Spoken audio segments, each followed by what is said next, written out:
طرح طرح کے گمان لوگوں کے دل میں آتے ہیں، طرح طرح کے خیالات لوگوں کے دل میں آتے ہیں۔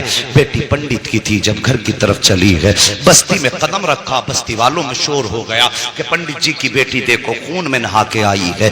اللہ اکبر، گاؤں والے لوگ پیچھے پیچھے ہو گئے، بچی گھر آئی ہے۔ اللہ اکبر، باپ نے بیٹی کے ماتھے پہ خون دیکھا۔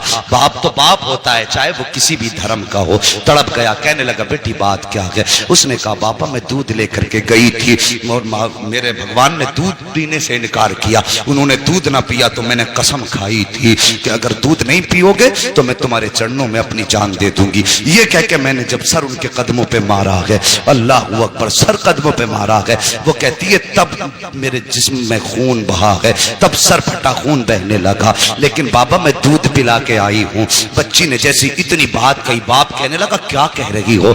ہاں بابا میں نے دودھ پلایا ہے۔ باپ کہنے لگا بیٹے پوری زندگی گزر گئی اسی پتھر کی عبادت کرتے کرتے، آج تک ہم دودھ نہ پلا سکے، تو ایک دن میں کیسے دودھ پلا سکتی ہے؟ گاؤں والوں نے اتنا سنا، کہنے لگے پنڈت تیری بیٹی جھوٹ بول رہی ہے، دودھ نہیں پلایا ہے، پتھر تو دودھ پی ہی نہیں سکتے، بچی تیری عزت لٹا کے آئی ہے، کسی نے اس کی آبرو لوٹی ہے، اس لیے یہ آ کے باتیں بنا رہی ہے، یہ جھوٹ بول رہی ہے۔ اور یار جب کسی کو بھی عزت کا تانا دیا جاتا ہے تو وہ کسی بھی دھرم کی بیٹی ہو، عزت سب کو پیاری ہوتی ہے۔ جب گاؤں والوں نے کہا تھا کہ تیری بیٹی جھوٹ بول رہی ہے، یہ کہیں منہ کالا کر کے آئی ہے، عزت لٹا کے آئی ہے، یہ بہانہ بنا رہی ہے، باپ نے بیٹی کے قدموں پہ اپنا سر کا جو ٹوپی تھی وہ رکھی اور رکھ کے کہنے لگا بیٹی اے میری بیٹی میری عزت بچا لے، سچ بتا بات کیا ہے؟ بچی کہنے لگی بابا میں دودھ پلا کے آئی ہوں۔ باپ نے کہا جھوٹ نہ بول۔ بچی نے کہا بابا کس کی قسم کھلاتے ہو؟ میں سب کی قسم کھانے تیار ہوں، لیکن سچ یہی ہے دودھ پلا کے آئی ہوں۔ جب بیٹی نے بات پہ یہی جواب دیا، گاؤں والے کہنے لگے پنڈت جی اگر یہی سچ ہے، اگر آج اس نے دودھ پلایا ہے تو پھر کل بھی تو یہی دودھ پلا سکتی ہے، کہ چلیے کل ہمارے سامنے دودھ پلائے تب مانیں گے کہ تمہاری بیٹی سچی ہے۔ باپ نے بیٹی کا چہرہ دیکھا، کہا بیٹی تیرا کیا فیصلہ ہے؟ کیا تو دودھ پلانے کے لیے پھر سے تیار ہے؟ بچی نے کہا ہاں میں تیار ہوں۔ کہا ٹھیک ہے، دن مقرر ہوا، وقت مقرر ہوا، پھر سے پورا گاؤں اور یہ بچی اسی مندر کی طرف چلے ہیں جہاں بچی نے اس کو دودھ پلایا تھا۔ جب اسی مندر کے دروازے پہ بچی گئی ہے، جانے کے بعد پورا گاؤں تماشائی ہے، باپ بھی ساتھ میں ہے۔ بچی نے جا کے دودھ کا پیالہ رکھا اور رکھنے کے بعد پھر کہتی ہے مہاراج دودھ پی لیجئے، میرے بھگوان دودھ پی لیجئے، لیکن وہ پھر پتھر ہے، دودھ کیسے پیے؟ بچی نے جب کہا دودھ پی لیجئے، پیتے کیوں نہیں ہو؟ گاؤں والوں نے کہا لگایا، کہا سن پنڈت ہم نے پہلے ہی کہا تھا تیری بیٹی جھوٹ بول رہی ہے، یہ منہ کالا کر کے آئی ہے اس لیے اپنی عزت بچا رہی ہے۔ جب اتنی بات بچی نے سنی ہے، بچی کا دل ٹوٹ جاتا ہے، بچی کی آنکھ میں آنسو آئے لیکن ساتھ ہی غصہ بھی آیا۔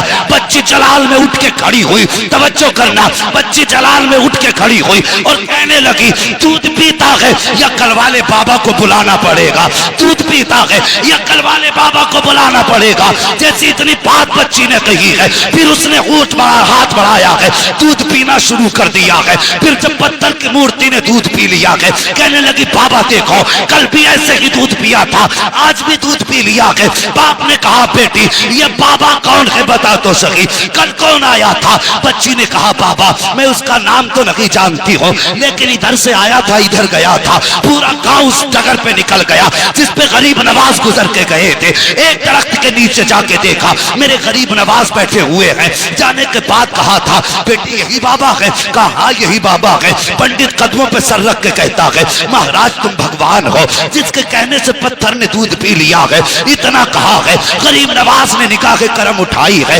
فرماتے میں کوئی خدا نہیں ہوں، میں کوئی بھگوان نہیں ہوں۔ کہا بتاؤ تو سکی پھر کس کی پاور ہے جو پتھر دودھ پی لے؟ غریب نواز نے کہا تھا وہ میری پاور نہیں بلکہ وہ اس کی پاور ہے جس کو غریب نواز پوجا کرتا ہے۔ کہا کون ہے وہ؟ غریب نواز نے کہا تھا وہ ہے جس نے تم کو بھی پیدا کیا ہے، غریب نواز کو بھی پیدا کیا ہے، اگر پوچھنا ہے تو خدا کا پوچھو۔ سب نے کہا تھا یہ کہہ کے غریب نواز چلے، توڑے قدم پکڑے لوگوں نے، کہا غریب نواز آگے نہ جائیے، پہلے ہاتھ بڑھائیے، کلمہ پڑھا کے ہمیں مسلمان بنا جائے۔ نعرہ تکبیر، نعرہ رسالت، علماء اہل سنت، عظمت اسلام، عظمت اسلام، عظمت اسلام، علامہ مفتی حماد صاحب قبلہ علامہ مفتی حماد صاحب قبلہ سرزمین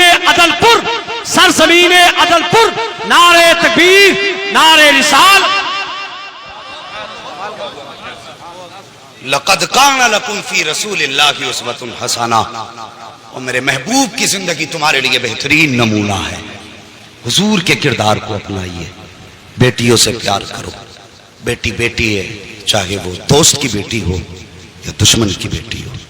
میرے حضور کے دربار میں حاتم طائی کی بیٹی آئی تھی، ننگے سر آئی. میرے حضور نے اپنی مزمل والی چادر سر پہ ڈال دی. مزمل والی چادر ڈال دی.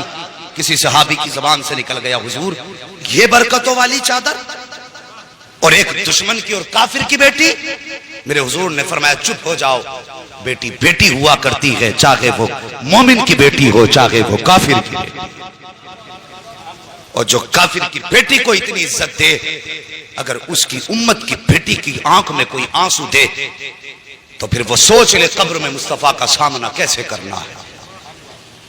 میرے حضور نے تو فرمایا تھا میری بیٹی میرے جگر کا ٹکڑا ہے. اس دور میں فرمایا تھا جب بیٹیوں کو قتل کرنے پہ لوگ فخر کرتے تھے، فرمایا تھا میری بیٹی میرے جگر کا ٹکڑا ہے. خدا کی قسم حضور کی زبان سے اس جملے کا نکلنا تھا. یہ حضور ہی کے جملے کی برکتیں ہیں. آج ہر گھر میں بیٹی کو اللہ کی رحمت سمجھ کے رکھا جاتا ہے. یہ ان کی زبان کی برکت ہے. ورنہ آج ہم بھی بیٹیوں کو قتل کر رہے ہوتے. ان کے دامن سے جڑنا کیا تھا. خدا کی قسم جو بیٹیوں کو قتل کرنے میں جن کے ماتھے پہ پسینہ نہیں آتا تھا، جس دن سے حضور کا دامن تھاما وہ زمین پہ پیر پھونک کے رکھتے تھے اور ڈرتے تھے کہیں ہمارے پیر کے نیچے چوٹی نہ آ جائے. یہ ہنر کس نے سکھائے؟ میرے حضور کے دامن نے، حضور کے پیار نے. جب تک بکے نہ تھے تو کوئی پوچھتا نہ تھا. تم نے خرید کر ہمیں انمول کر دیا. ہماری تو کوئی عزت ہی نہ تھی. آج جو عزتوں کی معراج ملی ہے نا، خدا کی قسم یہ محمد عربی کے ٹھوکروں کے صدقے میں. اگر پھر صدقہ ان کی ٹھوکروں کا ہے تو جوان ان سے پیار کر، ان سے وفا کر. تیرے گھر میں بیٹی ہے، بے شک وہ تیرے لیے بڑی رحمت ہے اللہ کی، لیکن ایک نظر اسے یہ بھی سوچ کے ڈال لیا کر کہ میرے حضور کو بیٹی بڑی پیاری تھی. خدا کی قسم اللہ ہر نظر کے صدقے میں تجھے مصطفیٰ کے عشق کا ثواب عطا فرمائے. کریں گے نا انشاءاللہ ایسے ہی؟ ہاں بیٹے مانگو، تمہاری مرضی ہے سجدوں میں گر کے، اس لیے کہ ان سے تمہارا نام چلے گا. لیکن کبھی رو کے رب سے بیٹیاں بھی مانگ لیا کرو، اس لیے کہ بیٹے نصیب سے پیدا ہوتے ہیں، بیٹیاں رب کی رحمت بن کے آیا کرتی ہیں. ہاں بیٹی پیدا ہو چہرہ نہ بگاڑنا، مقدر پہ ناز کرنا. اللہ نے بیٹی دی ہے، یقیناً کوئی نیکی تو نے کی ہے جس کی وجہ سے اللہ تجھ سے اتنا راضی ہوا ہے کہ تیرے آنگن میں بیٹی اتار دی. وہ فرمایا گیا بیٹی کیا آ گیا. بس آخری بات سن لو اور بات ختم کر لو.